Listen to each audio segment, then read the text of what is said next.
नमस्कार, जोहार। स्वागत है आप सबका आज की वीडियो में। आज की वीडियो में हम लोग बात करेंगे कि राज्य में बीजेपी की सरकार क्यों इम्पोर्टेंट है, और साथ ही साथ ऐसे जितने भी स्टूडेंट हैं जिनको लगता है कि उनकी तैयारी ठीक ठाक नहीं है, वो शायद कम्पीट नहीं कर पाएंगे, ऐसे स्टूडेंट्स के लिए भाजपा क्यों ज़रूरी है, मैं इस वीडियो में एक्सप्लेन करूँगा। आप लोग देखिएगा ध्यान से, और फिर उसके बाद कमेंट में जैसे आप लोग अपनी राय देते हैं आप लोग दीजिएगा। सबसे पहले बात, झारखंड और आसपास के जितने भी राज्य हैं, आप कहीं भी फॉर्म फिल करिए और झारखंड में फॉर्म फिल करिए, ज़मीन आसमान का अंतर है। यहाँ पे संभावना कहीं ज़्यादा रहती है यहाँ के छात्रों के लिए कि आप यहाँ पे कम्पीट कर सकते हैं, और इसका प्रत्यक्ष एग्जाम्पल मैं खुद हूँ। मैंने झारखंड में जो भी एग्जामिनेशंस दिए हैं, एटलीस्ट एग्ज़ाम मैक्सिमम पास किया है, ठीक है। वही सेम एग्जामिनेशन अदर स्टेट में पास कर पाना बहुत मुश्किल हो जाता है। अब मैं इसको रिलेट कर रहा हूँ कि भाजपा से इसका क्या रिलेशन है। अब याद करिए, एक नीति बनी थी, भाजपा ने बनाया था 1985 का। अगर वो नियोजन नीति आज लागू रहता, अगर जेएमएम इसको ईगो पे नहीं लेती और छात्रों के हित में फैसला लेती और 1985 को ही कॉपी करके वो लोग आगे काम करते, तो अभी बहुत सारे लोग चिल्ला रहे हैं कि सीएचओ की एक बहाली हुई है, उसमें बहुत सारे अदर स्टेट के लोग 40% में घुसे हैं, और बहुत सारी बहालियाँ हैं जिसमें 40% में बहुत सारे बाहरी लोग आए हैं।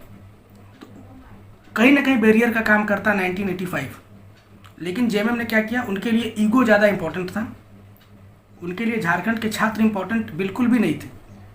आप खुद का एक नियोजन नीति बनाते, आप बना नहीं सके, आपने उल्टा सीधा कुछ भी बना दिया, कोर्ट में चैलेंज हुआ, वो रद्द हो गया। फिर बाद में आपने क्या किया, 60-40 को ही अपना लिया और पूरा बहाली को ओपन कर दिया। बीजेपी अगर आती है तो कोई ना कोई एक ठोस नियोजन नीति के साथ बीजेपी आएगी। संभावना बहुत हद तक यही है कि 1985 को फिर से लेकर के आएगी। अगर 1985 लेकर के आती है तो जितने भी स्टूडेंट हैं जिनके मन में कन्फ्यूजन है, पता नहीं उनका सिलेक्शन होगा या नहीं होगा, आप थोड़ा बहुत ही पढ़ाई करेंगे, आपके सिलेक्शन की संभावना बहुत ज़्यादा बढ़ जाएगी, क्योंकि आपका फाइट सिर्फ और सिर्फ झारखंड के स्टूडेंट से होगा। 1985 की नीति लागू होने के बाद अदर स्टेट वाले, आप यकीन मानिए 85 to 90% जो अदर स्टेट वाले हैं वो डिस्क्वालीफाई हो जाएंगे। तो आप चाहे किसी भी बैकग्राउंड से हो, आपका धर्म कुछ भी हो, आपकी जाति कुछ भी हो, मायने नहीं रखता है।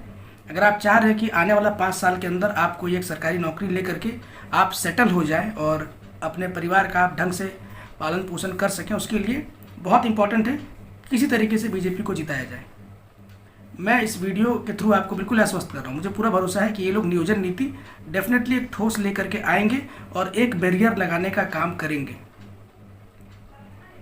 हम लोग के लिए देखिए कोई ज़्यादा प्रॉब्लम है नहीं, आप जेएमएम आए कोई दिक्कत नहीं, हम लोग ऐसे भी 40% में ही रहते हैं। हम बिहार में फाइट करें वहाँ पे 40% में है, झारखंड में फाइट करें वहाँ पे 40% में, ठीक है। हम लोगों को आरक्षण नहीं मिलने वाला है। लेकिन जो आरक्षण की कैटेगरी में है और प्लस जो जनरल कैंडिडेट भी हैं, हम लोग के लिए भी कंपटीशन कहीं ना कहीं आसान जरूर हो जाएगा अगर कोई एक नियोजन नीति के साथ कोई भी सरकार आती है तो।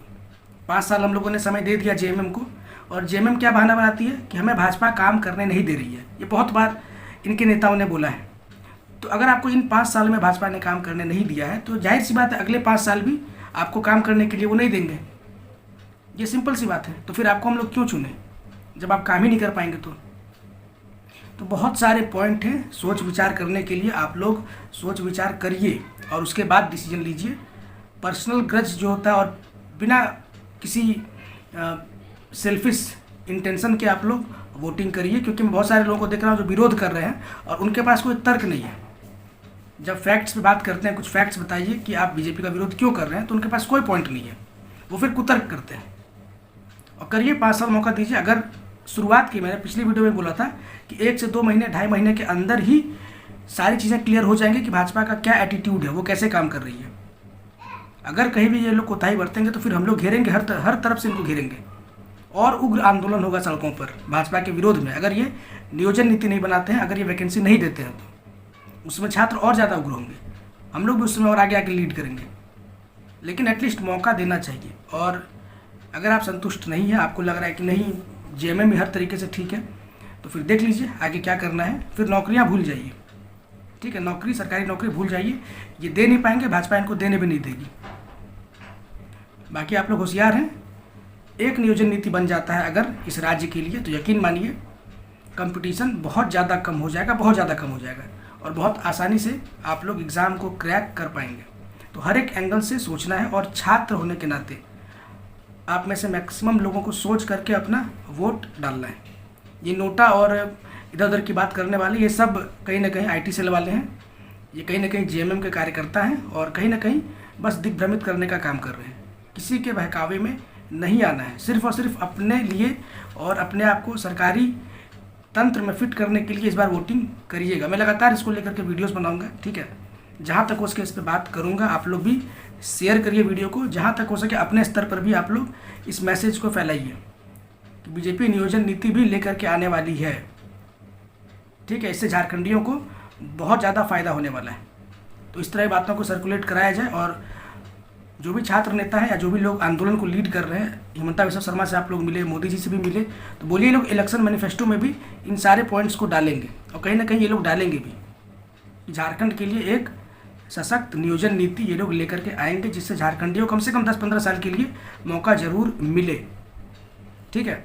बाकी अगर आप लोग अपने आप को बहुत कैपेबल समझते हैं, आपको लगता है कि 60-40 ठीक है, अब 60-40 में ही फाइट कर लेंगे, तो ठीक है, डालिए आप लोग जहाँ वोट डालना है, इससे कोई फ़र्क नहीं पड़ने वाला है, ठीक है। मिलते हैं किसी और वीडियो में, तब तक के लिए टेक केयर, गुड बाय।